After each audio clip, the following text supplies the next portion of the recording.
El tesoro de David. Devocional sobre los Salmos. Por Charles Spurgeon.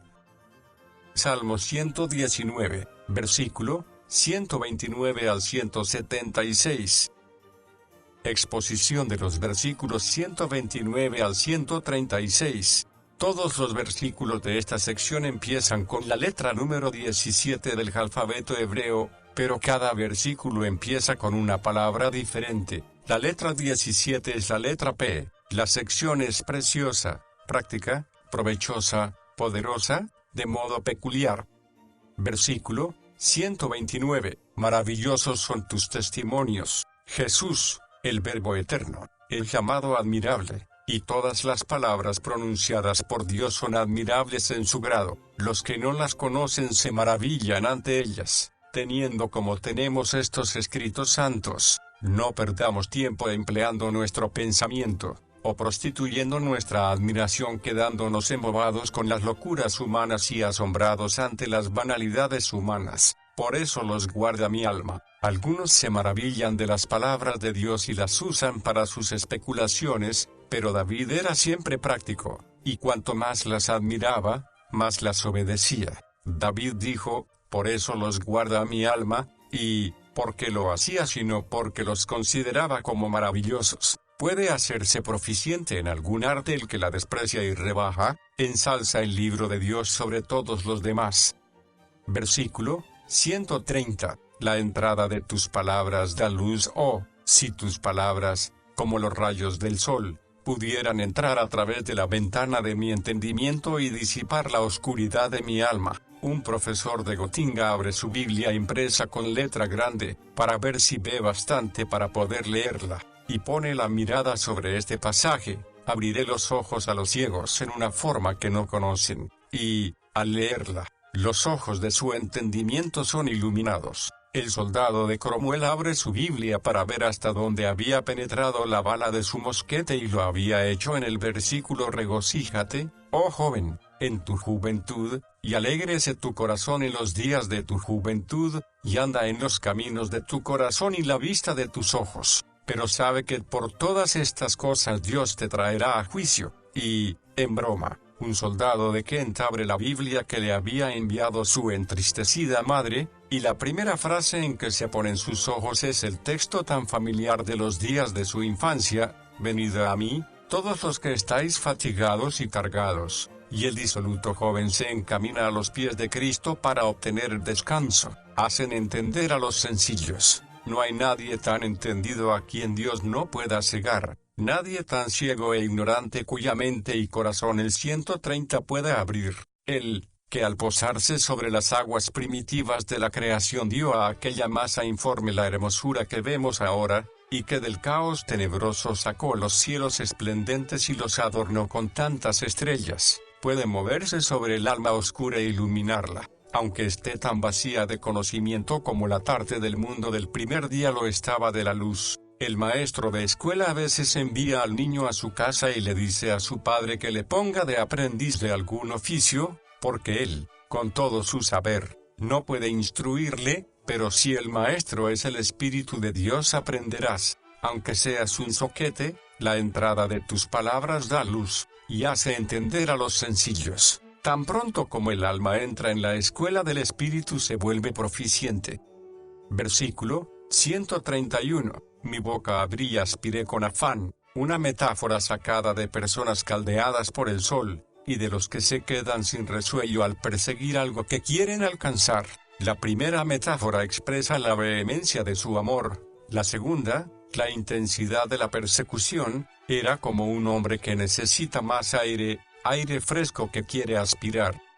Versículo 132. Mírame, si una mirada nuestra a Dios tiene eficacia salvadora, ¿qué es lo que hemos de esperar de una mirada de Dios a nosotros? Y ten misericordia de mí. La mirada de Cristo a Pedro fue una mirada de misericordia, y todas las miradas del Padre Celestial son de la misma clase. Si Él nos mira con justicia severa, sus ojos no los podremos resistir, pero mirando en misericordia, nos exime y bendice. Mírame como miraste al lloroso Pedro, y ten misericordia como la tuviste de él, que amaba tanto tu nombre que su triple confesión de amor borró su triple negación, diciendo, Señor, tú sabes que te amo, mírame, como a la mujer pecadora, penitente y llorosa, y ten misericordia de mí, no conforme al juicio del fariseo que murmuró de ella, o de Judas que se indignó contra ella, sino perdóname como hiciste a ella, porque ella había amado mucho,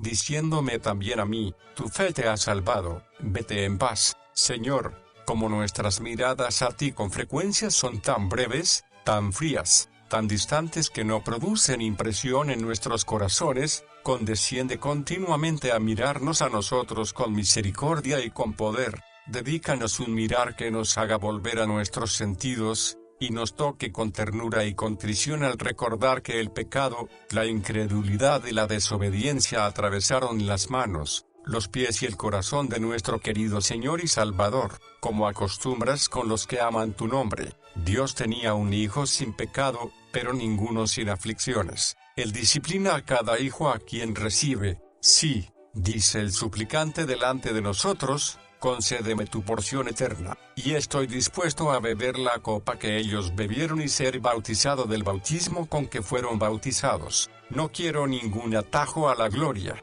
ningún camino nuevo. Estoy contento con seguir la ruta del Rey. Ten misericordia de mí, como acostumbras con los que aman tu nombre.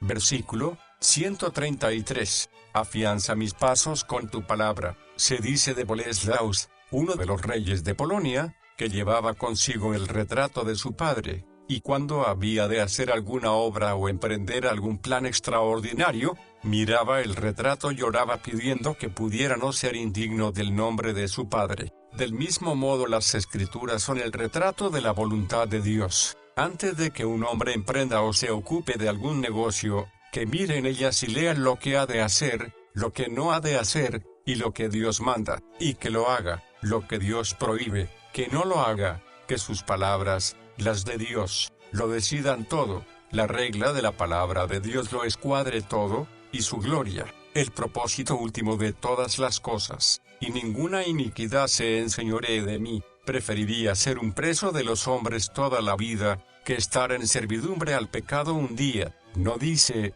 que este o aquel no se enseñoreen de mí, sino que el pecado no se enseñoree de mí. Bien dicho, hay esperanza en una condición semejante para el hombre en tanto que siga así. Versículo 134. Mírame de la opresión de los hombres. Es una vergüenza que un hombre oprima a otro. Las bestias no suelen devorar las de su misma clase, pero los enemigos del hombre son los de su propia casa. Versículo 135. Haz que tu rostro resplandezca sobre tu siervo, oh Dios, que eres la verdad. Hazme uno contigo en la vida eterna. Estoy con frecuencia cansado de leer y cansado de escuchar. En ti solo hay la suma de mi deseo, que los maestros callen, que toda la creación enmudezca delante de ti, y habla tú solo a mi alma. Tus ministros pueden pronunciar las palabras, pero no pueden impartir el espíritu, pueden entretener la fantasía con los encantos de la elocuencia, pero si tú permaneces silencioso, ellos no enfervoricen el corazón. Ellos administran la letra, pero tú abres el sentido. Ellos anuncian el misterio, pero tú revelas su significado. Ellos señalan el camino de la vida, pero tú das fuerza para andar por él. Ellos riegan, pero tú das el crecimiento. Por tanto, habla tú, Señor, mi Dios, verdad eterna, a mi alma, no sea que siendo calentado exteriormente, pero no vivificado interiormente, muera y sea hallado infructuoso. Habla, Señor, que tu siervo oye.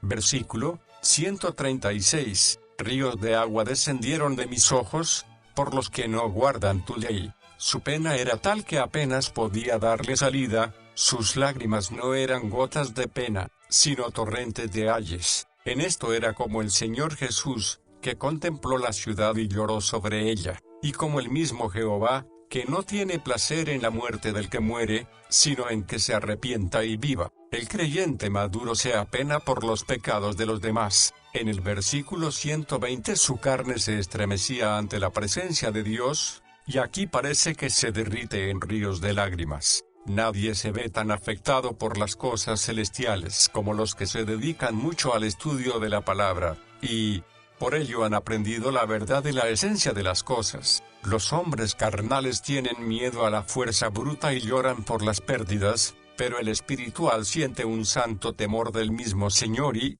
más que nada, lamenta que se proyecte deshonra sobre su santo nombre. Algunos dicen, porque mis ojos no guardan tu ley. El ojo es la entrada y salida de gran cantidad de pecado y, por tanto, tendría que ser un ojo que llora. O mejor, ellos, esto es, los que me rodean. Versículo 139. Nótese que los pecados de los pecadores son las penas de los santos. Hemos de lamentar lo que ellos no pueden enmendar. El que se encoge de hombros cuando ve que una serpiente se arrastra hacia otro, se asustará mucho más cuando vea que se acerca a él. En nuestros propios pecados tenemos la ventaja de que la conciencia azota al alma con remordimiento y vergüenza. Al lamentar los pecados de los demás, tenemos solo las razones del deber y la obediencia. Los que luchan fuera de casa por causa del valor, lucharán en casa por amor a su propia seguridad. De modo uniforme, el carácter del pueblo de Dios es representado no meramente como los que están libres de todas las abominaciones que se hacen en medio de la tierra,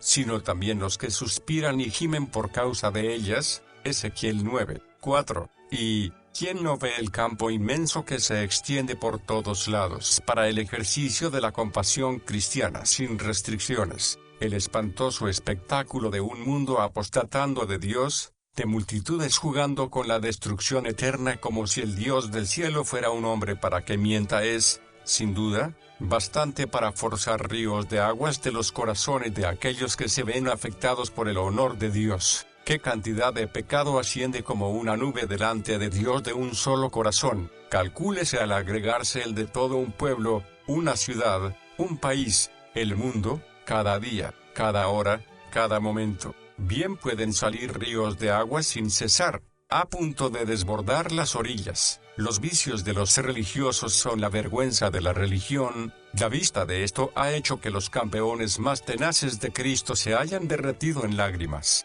David era uno de estos grandes en el mundo, único en sus tiempos. Con todo, llora. ¿Podía desmembrar un oso como si fuera un cabrito? ¿Rescatar un cordero matando a un león? ¿Derrotar a un gigante que se había atrevido a desafiar al ejército de Dios? Podía caer como un torbellino sobre sus enemigos y hacerles morder el polvo. Y ahora, llora como un niño o una mujer. Sí, había oído que se blasfemaba el nombre de Dios, que sus santos ritos eran profanados, sus estatutos vilipendiados y se hacía violencia a la santidad de la religión. Esto dejó a este valiente corazón hecho un mar de lágrimas. Ríos de aguas corren de mis ojos. Exposición de los versículos 137 al 144. Versículo 137. Justo eres tú, oh Jehová. Los cursos pecaminosos de los hijos de Dios son causa suficiente de amargura. Nunca se aventuran a pecar sin sufrir graves pérdidas. Si Pablo cede algo al orgullo, Dios le humilla. Si uno cede al pecado, su peregrinaje se volverá poco confortable.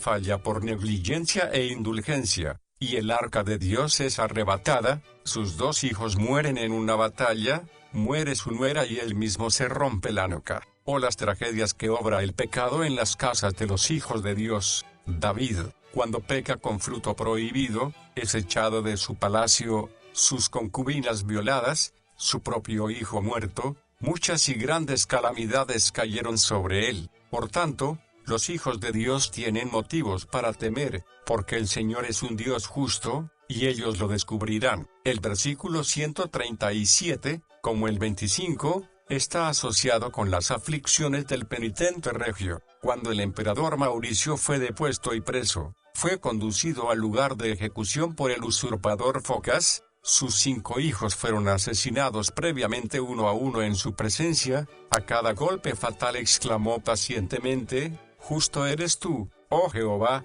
y rectos tus juicios, y justos tus juicios. Jehová dijo e hizo lo que es justo, y solo esto. Este es un gran apoyo para el alma en tiempo de tribulación.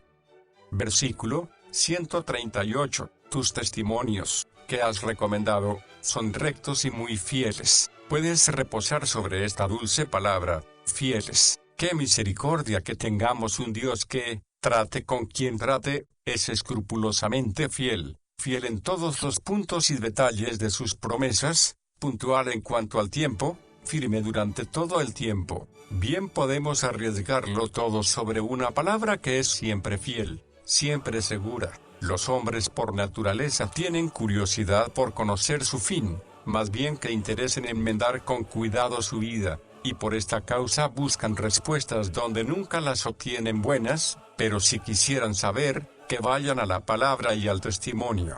No tienen que buscar ningún otro oráculo. Si la palabra de Dios testifica cosas buenas para ellos, tienen de qué regocijarse. Si, al contrario, da testimonio de cosas malas, que se apresuren a prevenirlas, o bien, sin la menor duda, se les echarán encima.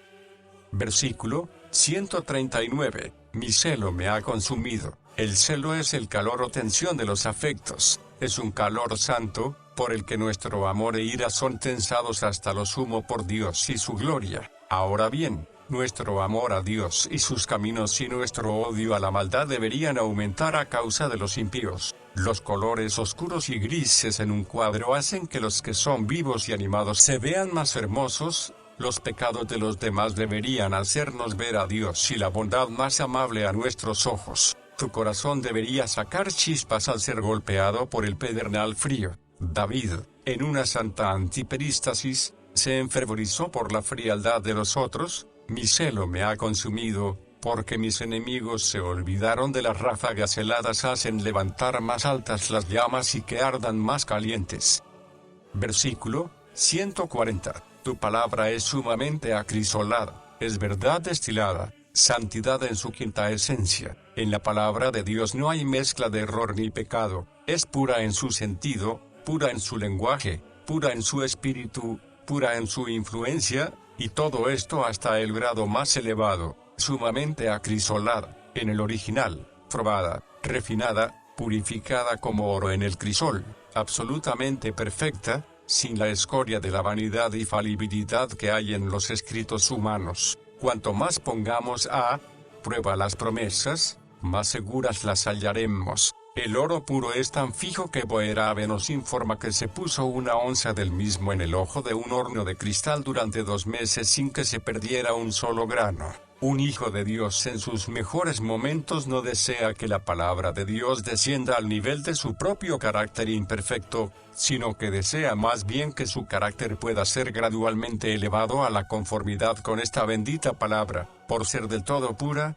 y por tender a transmitir a aquellos que hacen de ella su estudio constante, hasta cierto punto, su propia pureza. El Hijo de Dios la ama y se deleita meditando en ella de día y de noche. Antes de conocer yo la palabra de Dios en espíritu y en verdad, ya la prefería a ella a todos los demás libros por su gran antigüedad, sus relatos interesantes, sus imparciales biografías, su moralidad pura, su sublime poesía, en una palabra, en su variedad hermosa y maravillosa, pero desde que he entrado en su espíritu, como el salmista, la amo sobre todas las cosas por su pureza, y deseo que todo lo que lea aparte de ella, tienda a aumentar mi conocimiento de la Biblia y a reforzar mi afecto por sus verdades divinas y santas. Y la ama tu siervo, lo cual es una prueba de que él mismo era puro de corazón, porque solo los que son puros aman la palabra de Dios por su pureza. Su corazón estaba unido a la palabra a causa de su gloriosa santidad y verdad.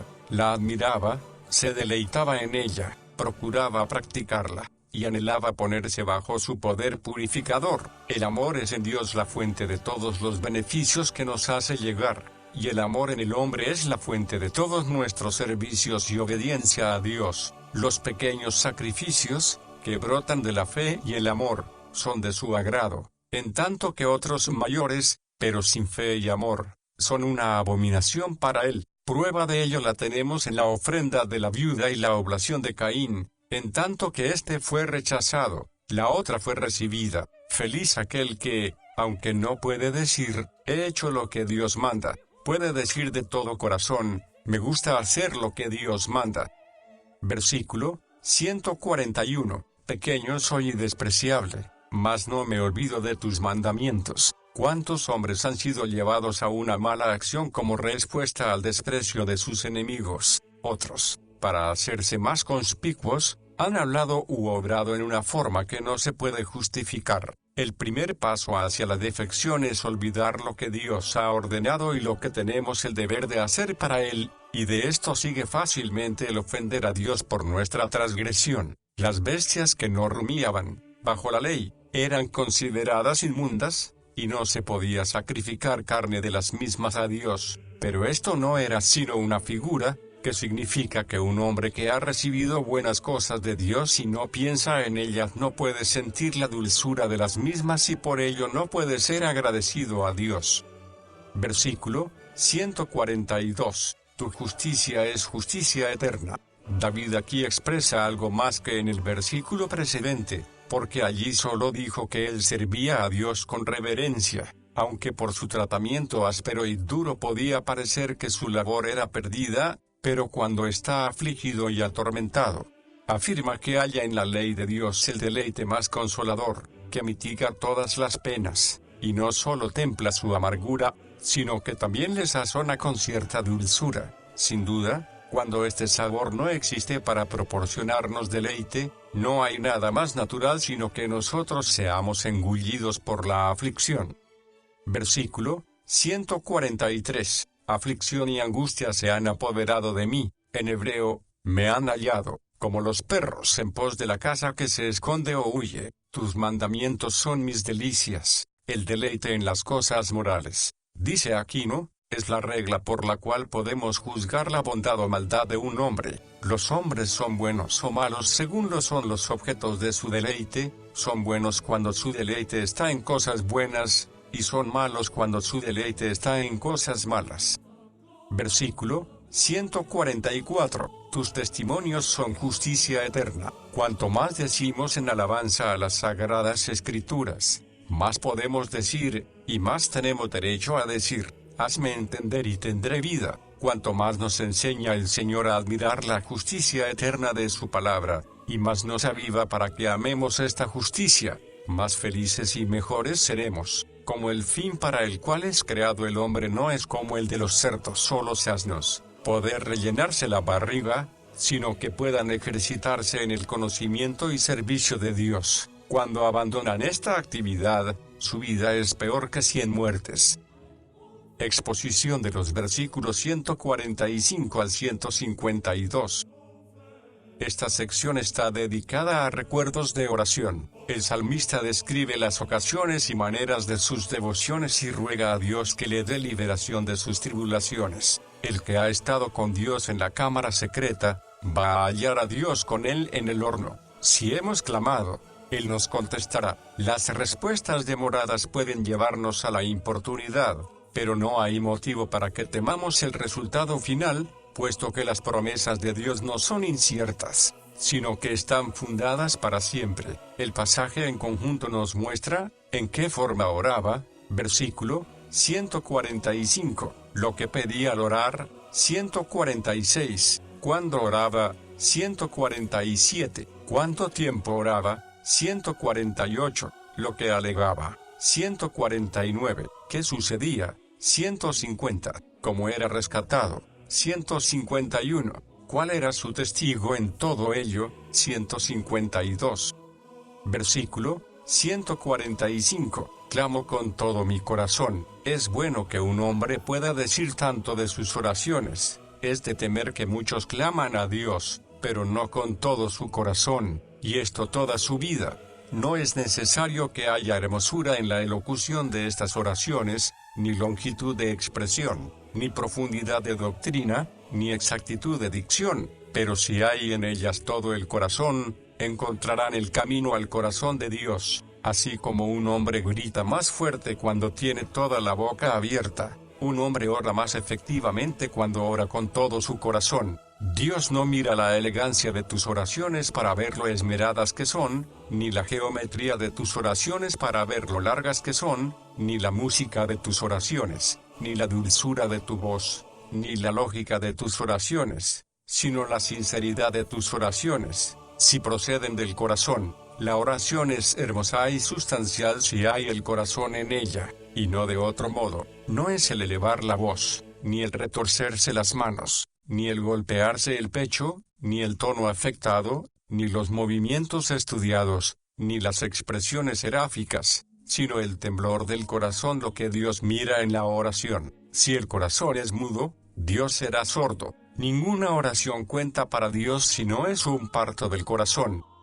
Versículo 146. A ti clamo. El alma afligida se expresa en clamores y lágrimas. Desde antiguo clamaban al Señor y Él los oía en su acción. Así Israel en el Mar Rojo. Los hombres de la Reforma se expresaban en oración sincera y hallaban alivio. Lutero, en la dieta de Worms, cuando se aplazó la sesión para otro día, pasó toda la noche en oración en alta voz, para que él pudiera presentarse en nombre de Dios ante la augusta asamblea terrenal. El clamor de la oración penetra hasta dentro del cielo. No se nos dice nada de lo que Moisés dijo, pero sabemos que Dios fue movido por su clamor. Éxodo 14:15, significa, no un ruido ensordecedor, sino gemidos conmovedores del corazón. Con todo, algunas veces las necesidades acuciantes y la aflicción del espíritu arrancan gritos que no son desagradables a los oídos favorables de Dios. Versículo 147. Me anticipo a la aurora, y clamo. Es lamentable que los rayos del sol naciente te hallen holgando en la cama, y que la luz dé en tus ojos cuando aún están amodorrados por el sopor. ¿No sabes, oh hombre, que debes las primicias diarias de tu corazón y tu voz a Dios? Tienes una cosecha diaria, un rendimiento diario. El Señor Jesús permaneció toda la noche en oración, no que necesitara su ayuda, sino para darnos un ejemplo que debemos imitar. Él pasó la noche en oración por ti, para que tú pudieras aprender a pedir por ti mismo. Devuélvele, pues, lo que Él pagó por ti, y clamo. La primera hora de la mañana debería ser dedicada al Señor, cuyas mercedes te alegran con su luz dorada. El ojo del día abre su párpado, y al hacerlo abre los ojos de miles y miles de durmientes protegidos por el cielo. Es apropiado que estos ojos miren primero hacia el gran Padre de las luces, la fuente de todo bien sobre el cual brilla la luz del sol. El que se apresurara a ir a sus negocios desde su cama y no esperara para adorar sería tan insensato como el que no se pusiera los vestidos o se lavara la cara, o como el que se lanzara a la batalla sin armas o armadura. Bañémonos en este río de suave corriente de la comunión con Dios, antes de entrar en el calor del desierto y que la carga del día empiece a oprimirnos. Espero en tu palabra. El estudioso de la teología y el ministro de la palabra deberían empezar el día con oración, y esto principalmente para buscar a Dios, para que puedan entender rectamente la palabra de Dios y la puedan enseñar a los otros.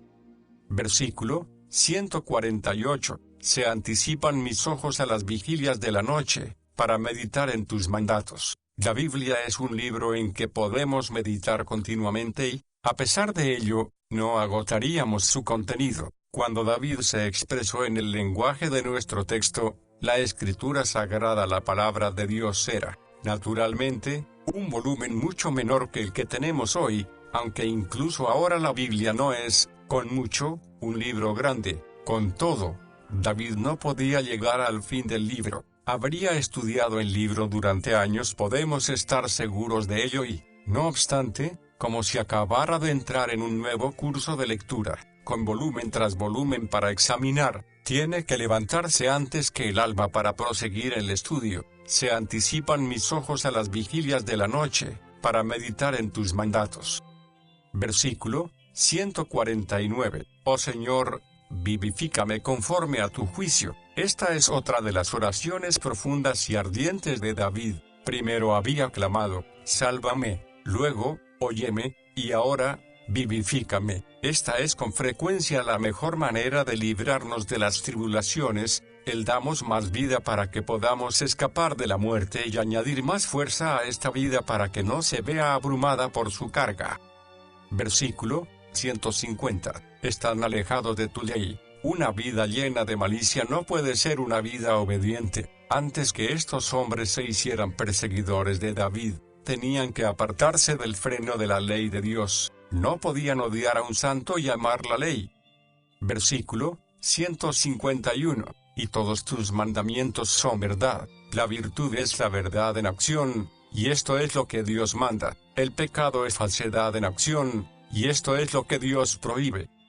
Versículo 152. Hace ya mucho que comprendí que has establecido tus testimonios para siempre, que los intelectos cultivados inventen otro Dios, más delicado y contemporizador que el Dios de Abraham. Nosotros estamos contentos adorando a Jehová, que es eternamente el mismo. Las cosas establecidas desde siempre y para siempre son el gozo de los santos establecidos. Las burbujas complacen a los chicos, pero los hombres aprecian las cosas que son sólidas y sustanciales con un fundamento y un fondo en ellas, que no cambian con el paso de las edades.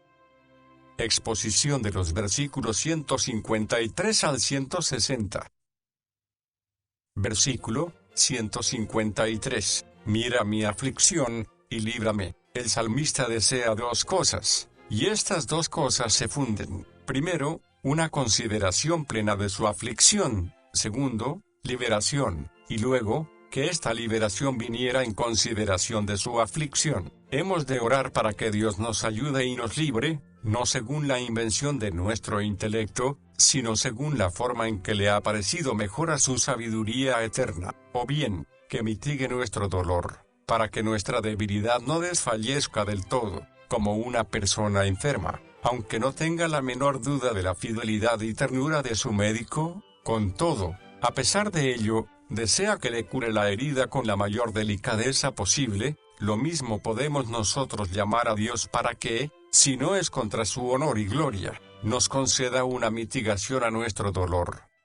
Versículo 154. Defiende mi causa, y redímeme. Alexander lee, pelea mi batalla, y redímeme, esto es, preséntate en mi lugar, paga mi precio, tráeme la libertad. En este versículo hay tres peticiones, y todas respaldadas por un mismo argumento. En la primera, intima del derecho de su causa, y que era vilipendiado por hombres impíos, por tanto, cargado de calumnias por ellos, desea que Dios emprenda su defensa, defiende mi causa. En la segunda, representa la miseria e impotencia de su condición, por tanto, como oprimido por la violencia, dice, líbrame, o, como admiten las palabras, redímeme. En la tercera, su propia debilidad, y el que esté a punto de desmayarse bajo esta carga. Por tanto, dice, vivifícame. Una mala mujer presentó una vez una acusación contra el doctor Payson, bajo circunstancias tales que parecía imposible que él pudiera escapar de la difamación.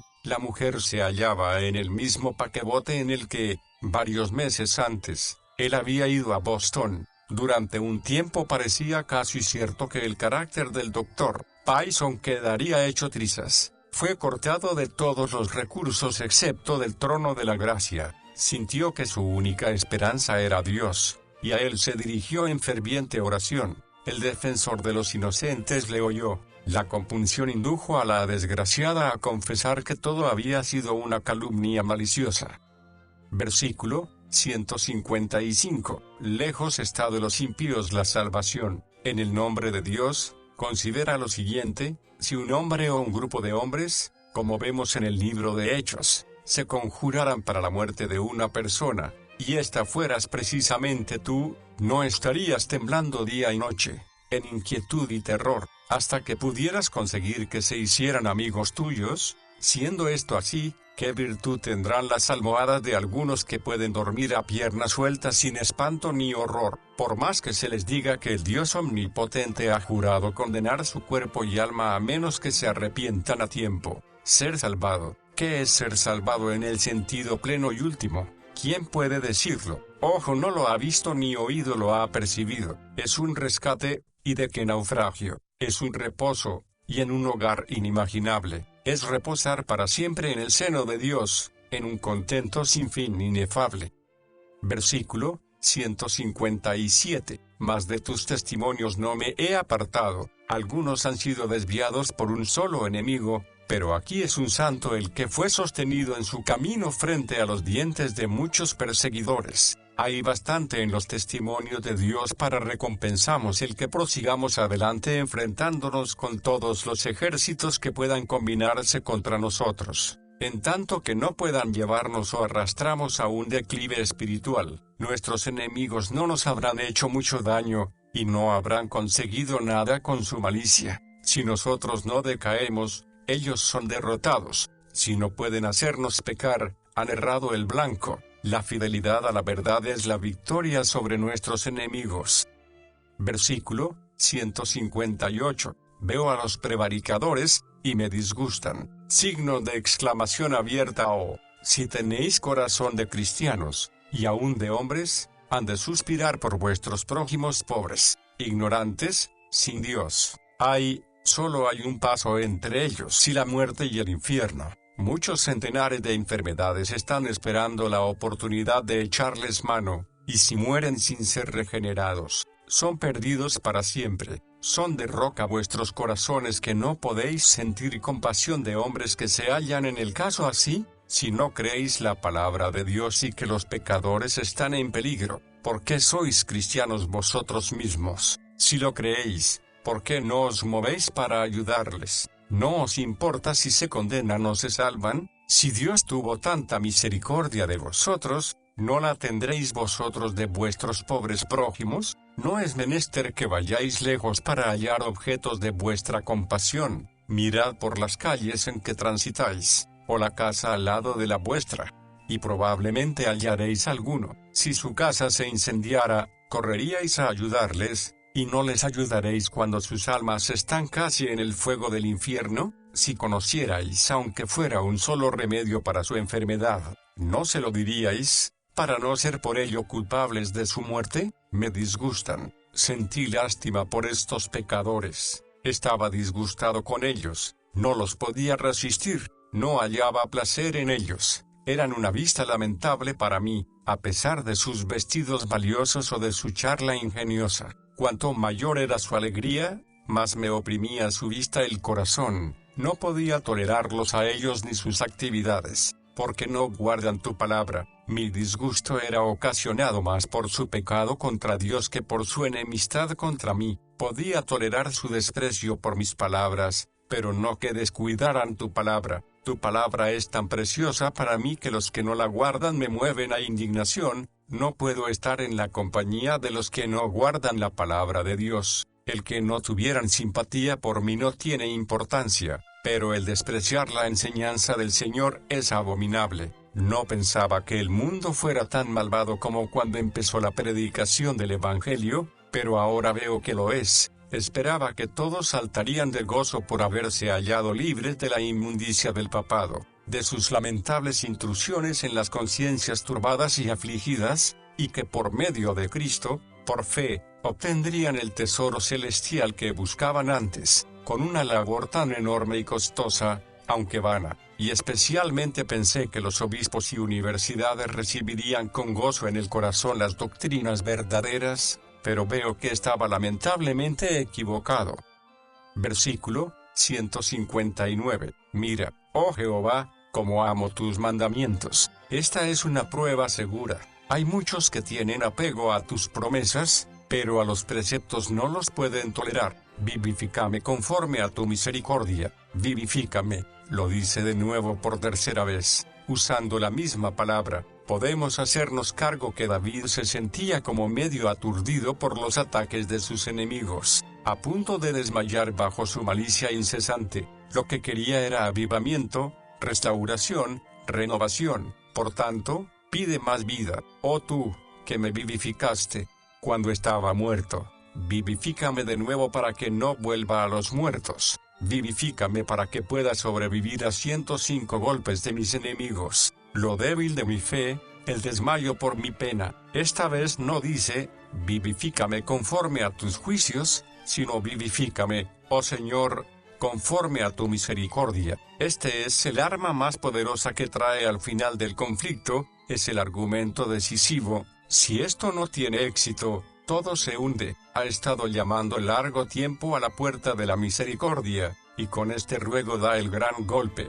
Cuando cayó en un gran pecado, esta fue la petición de David: ten misericordia de mí, oh Dios, conforme a tus piedades. Y ahora que está en gran tribulación recurre al mismo razonamiento efectivo: porque Dios es amor, Él nos dará vida; porque es bueno, Él volverá a encender la llama celestial dentro de nosotros. Versículo 160.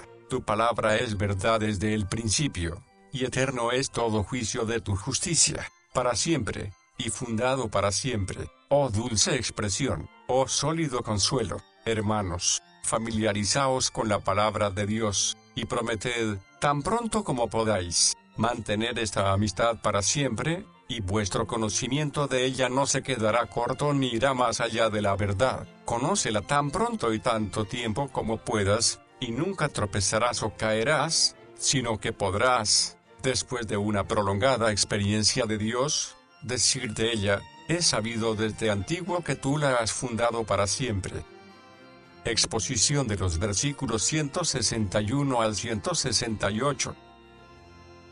Versículo 161. Los príncipes me han perseguido sin causa. Un hombre espera un juicio justo en manos de sus iguales. Es innoble el estar lleno de prejuicios, sin causa. Estoy plenamente convencido de que con cuanta más diligencia y fidelidad sirva a Cristo, mayor será el reproche y ultrajes que he de esperar del mundo. He bebido a la copa de la calumnia y el vilipendio últimamente, pero en modo alguno estoy desanimado. No, ni aun por lo que es mucho más difícil de soportar, el fracaso en mis esfuerzos por mejorar este pobre mundo. Pero mi corazón tuvo temor de tus palabras. La ira del hombre, por ardiente que sea, es un clima templado frente a la ira del Dios vivo. Los que la han sentido han testificado de ella. La ira del hombre no puede impedir a la criatura el acceso al amor de Dios, que hace que los santos canten en la hoguera a pesar del rechinar de dientes de sus enemigos. Pero la criatura bajo la ira de Dios es como uno encerrado en un horno. No hay grieta abierta para que salga calor o el aire le refresque. Os advierto a todos los que acudís para leer o escuchar este libro, que es la palabra de Dios, la joya más preciosa, la reliquia santa más antigua que hay sobre la tierra, que traigáis con vosotros el temor de Dios, y que lo hagáis con la debida reverencia, y uséis vuestro conocimiento de ella, no en vanagloria de disputas frívolas, sino para el honor de Dios, el incremento de la virtud, vuestra edificación y la de otros. Los que tiemblan al ser redarguidos por la palabra pueden triunfar en las consolaciones de la misma. M. Henry.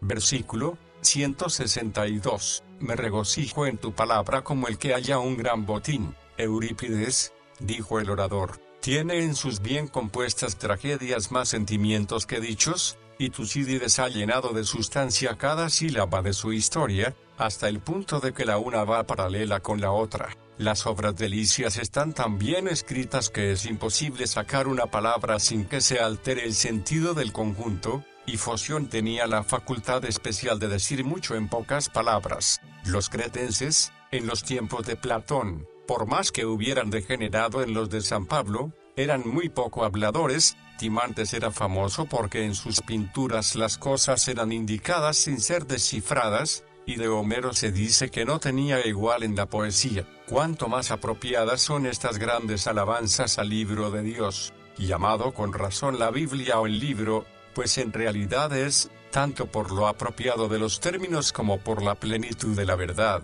el único libro ante el cual, como dijo Lutero, todos los demás libros del mundo son papel malgastado. Se le llama la palabra por su eminencia, porque debe ser el blanco y límite de todas nuestras palabras, y la Escritura, como señoreando sobre todos los otros escritos de los hombres agrupados en volúmenes.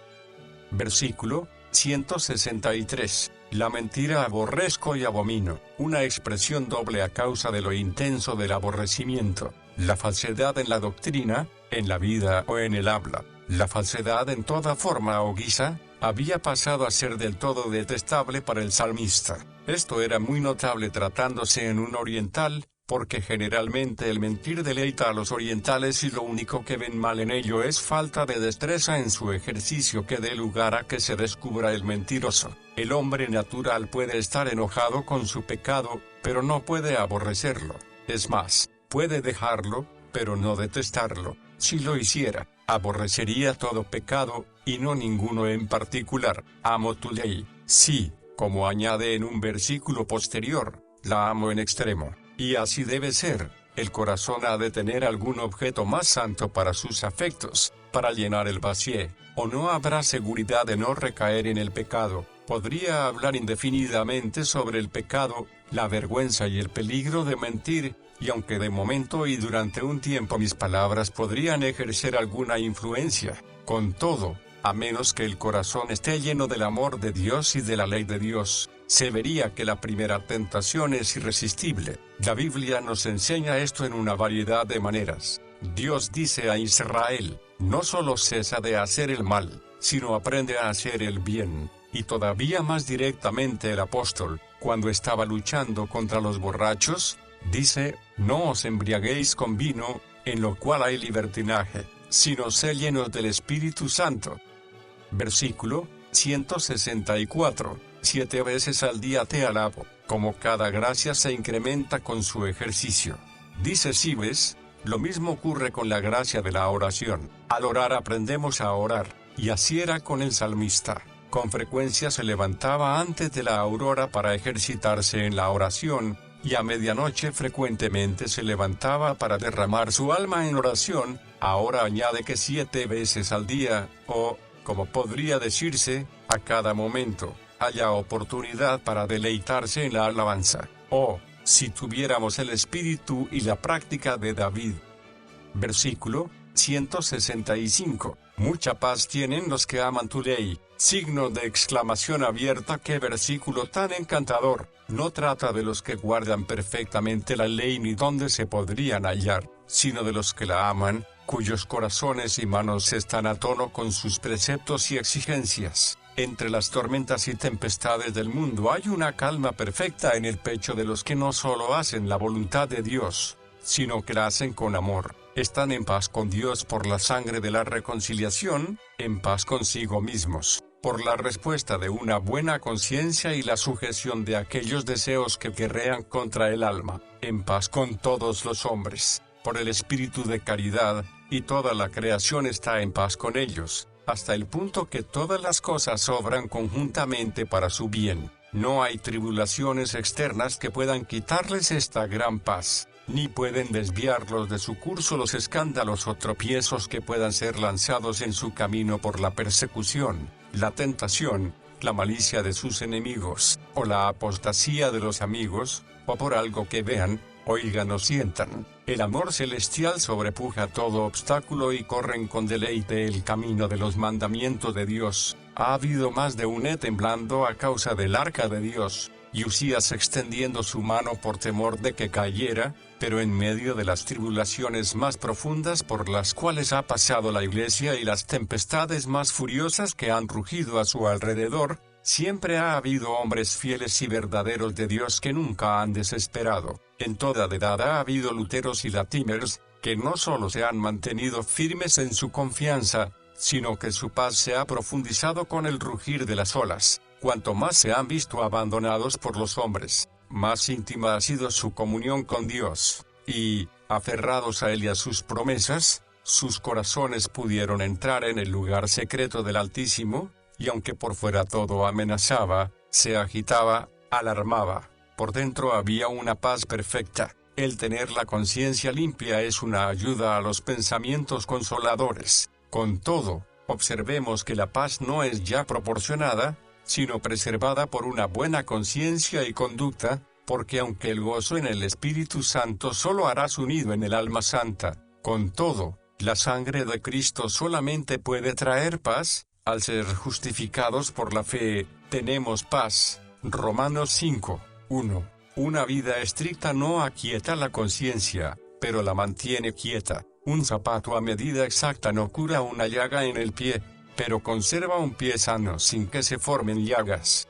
Los placeres de la buena conciencia son el paraíso de las almas, el gozo de los ángeles, el jardín de las delicias, un campo de bendición, el templo de Salomón, los atrios de Dios, la habitación del Espíritu Santo.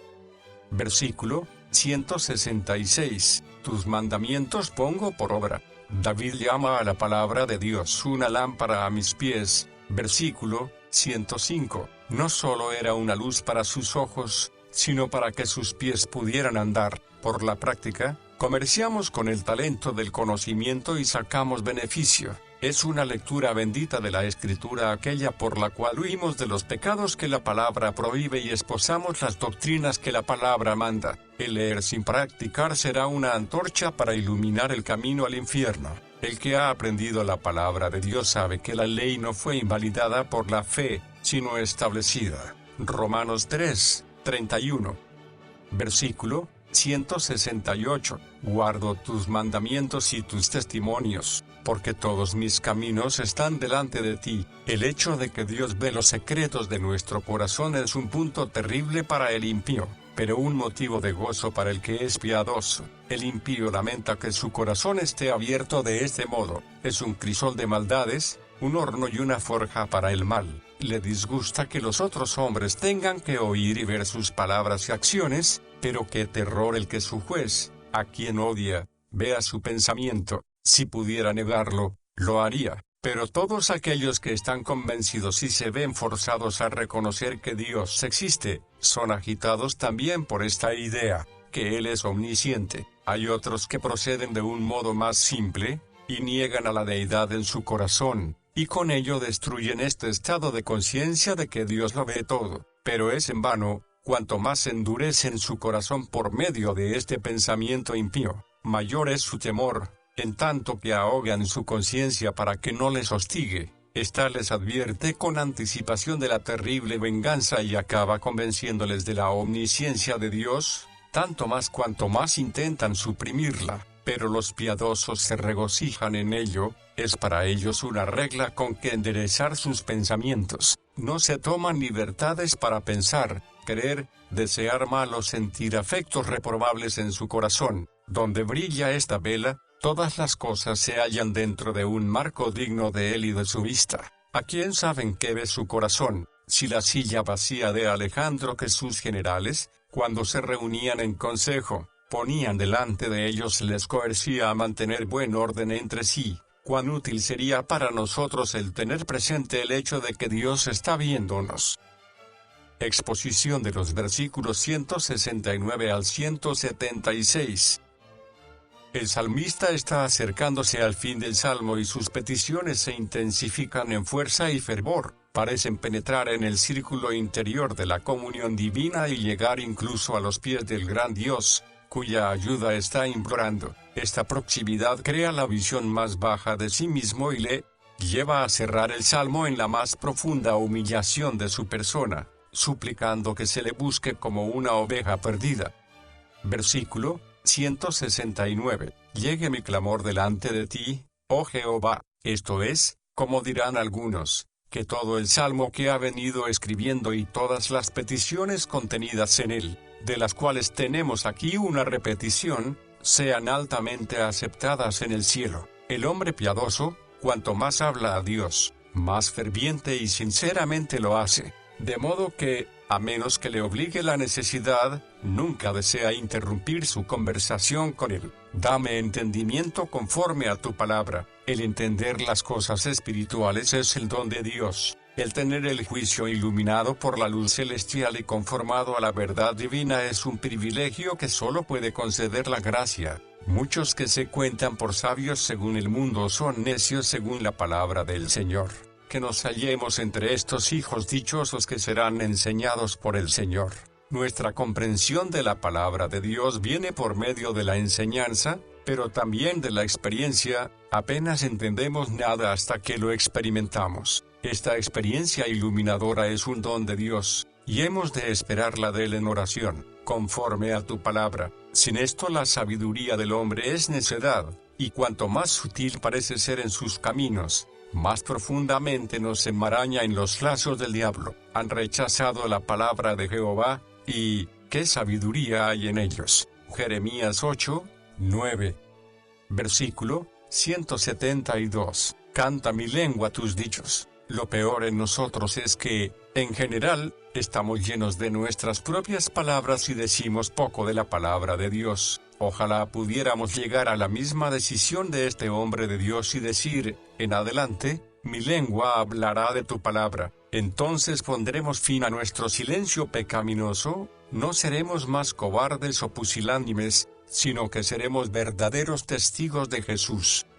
Versículo 173. He escogido practicar tus testimonios. ¿Ha puesto Dios en tu corazón el escoger sus caminos? Bendito Dios. Hubo un tiempo en que buscabas los placeres de la carne, en que no veías cosa mejor que esta clase de vida, y el Señor se complació en mostrarte cosas mejores, de modo que renunciaras a tus caminos de entonces y escogieras otro camino, en el cual tu alma ha hallado otra clase de consolación, satisfacción y contento distintos a los de antes. Bendice a Dios como hizo David. Bendito Jehová, que me has dado consejo. El ver a Dios ha inclinado tu corazón a Él y establecido para siempre tu decisión. El ver a Dios te ha mostrado sus caminos. Como dijo Pilato en otro caso, lo que he escrito, y tú dices también, lo que he escogido. Cristo no se complace en la tristeza ni en un servicio apático. Este temperamento en los actos de obediencia es una vergüenza para Dios y la religión. En cuanto a Dios, deja ver que estamos un poco recelosos de Dios, como si fuera un amo duro. En cuanto a la religión, hace pensar a los otros que los deberes son molestias, no privilegios. Versículo 174. Anhelo tu salvación, oh Jehová. Habla como el anciano Jacob en su lecho de muerte. En realidad, todos los santos, tanto en la oración como en la muerte, se asemejan en palabra, hecho y mente. Es una mera burla que el hombre diga que desea que Dios le dé su pan diariamente y, por otro lado, no ande conforme a su vocación, o bien procure conseguirlo mediante fraude y rapiña, no ateniéndose en absoluto a las providencias de Dios. ¿Quién puede imaginarse que alguien desea salud si desprecia o descuida los medios de su recuperación? Dios no habría podido librar a Noé del diluvio a menos que Noé hubiera actuado con reverencia y preparado el arca. Hebreos 11, 7. De otro modo, no habría escapado. Salvó a Lot de Sodoma, pero Lot debía salir de ella rápidamente y no mirar hacia atrás hasta que hubiera entrado en Zoar. Génesis 19, 17. Tuvo a bien curar a Ezequías de su enfermedad, pero Ezequías debía tomar un emplasto de higos y ponerlo sobre su llaga. Isaías 38, 21. Prometió preservar a Pablo y su compañía en el mar, pero los soldados debían quedarse en el barco, pues de otro modo no podían ser salvados, dijo Pablo. Hechos 27, 31.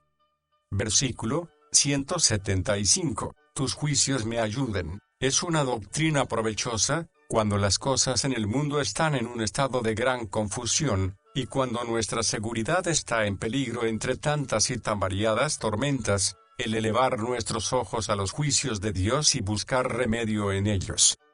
Versículo 176. Yo anduve errante como oveja extraviada, y esta es la conclusión de todo, una oveja perdida. Este largo salmo, con sus atribuciones, alabanzas, confesiones, resoluciones y esperanzas, termina en esto, que es una oveja que perece. Pero, un momento, hay esperanza. Busca a tu siervo. Anduve errante como oveja extraviada. El original es más extenso, comprendiendo el pasado, y también las tendencias habituales de los hombres. El creyente sabe que estaba extraviado cuando la gracia de Dios le halló, y que se habría extraviado muchas veces si la gracia de Dios no lo hubiera impedido. Todos nos extraviamos como ovejas, cada cual se apartó por su camino, y el Señor cargó sobre la iniquidad de todos nosotros. Esto podría considerarse que se aplica a todos los hombres. Es también la experiencia del salmista,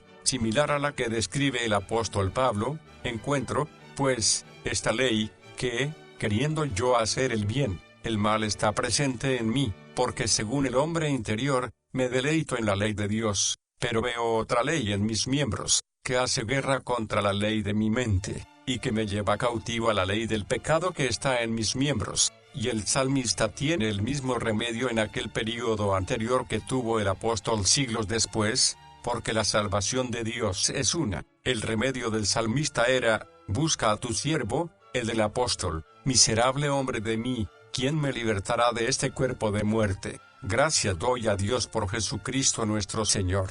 Gotthold un día vio a un campesino que contaba sus ovejas cuando llegaban del campo. Estando él en medio de un período de ansiedad y pena, dio expresión a sus sentimientos, diciendo: ¿por qué estás abatida, alma mía, y te conturbas con pensamientos desalentadores? Sin duda, tú has de ser más querido para el Altísimo que estos corderos para el campesino. ¿No eres tú mejor que muchos corderos? ¿No es el Señor Jesucristo tu pastor? ¿No dio Él su vida y su sangre por ti? ¿No tienes tú interés en sus palabras? Y yo les doy vida eterna, y nunca perecerán, ni nadie las arrebatará de mi mano. Juan 10, 28. Este hombre está contando su rebaño, y piensas tú que Dios no cuenta y cuida a sus hijos y elegidos que creen, especialmente cuando su querido hijo ha dicho que los mismos cabellos de su cabeza están contados. Mateo 10, 30. Durante el día, es posible que me haya desviado del camino e ido por mi propia cuenta.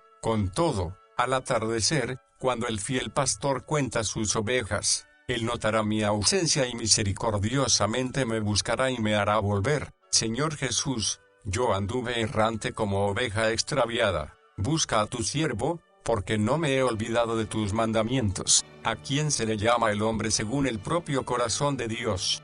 David, el rey hebreo, había pecado, y gravemente, había en él abundante pecado, y, por tanto, los no creyentes sonríen burlonamente y preguntan: ¿es este el hombre según el corazón de Dios? La burla, me parece, es superficial. ¿Qué son las faltas, los detalles externos de una vida, si se olvida el secreto íntimo de ello, el remordimiento, las tentaciones, la lucha, con frecuencia frustrada y nunca terminada, la vida y la historia de David, según están escritas para nosotros en estos salmos suyos? Las considero el emblema más verdadero que se nos ha dado de la guerra y el progreso moral de un hombre aquí abajo. Todas las almas sinceras siempre descubrirán en ella la lucha fiel de un alma humana sincera hacia el bien y lo mejor. La lucha, con frecuencia, sufría fracasos estrepitosos, y acababa en un naufragio.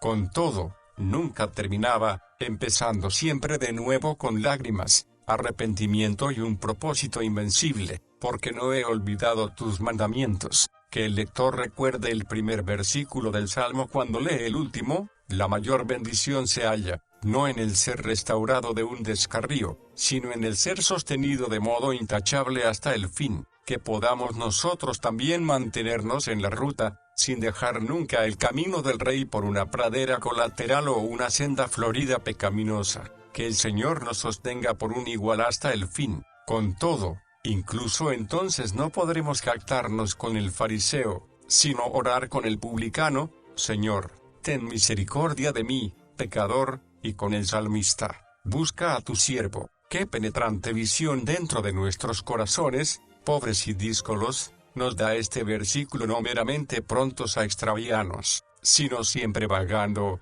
siempre perdiendo el camino, siempre tropezando en las montañas oscuras, por más que procuremos seguir los mandamientos de Dios. Pero, al mismo tiempo, ¿qué oración pone en nuestros labios? Busca a tu siervo, soy tuyo, sálvame. Sí, Dios bendito, hay uno poderoso para salvar, guardado por el poder de Dios mediante la fe para salvación. En cuanto he podido, hasta donde he recibido ayuda del Señor, he tratado a fondo y he hecho una exposición de este gran salmo, una tarea que expositores más capaces y entendidos que yo han realizado, o realizarán, mejor. Sin embargo, estos motivos no justificaban que me negara a prestar este servicio cuando mis hermanos insistieron tanto en que lo hiciera.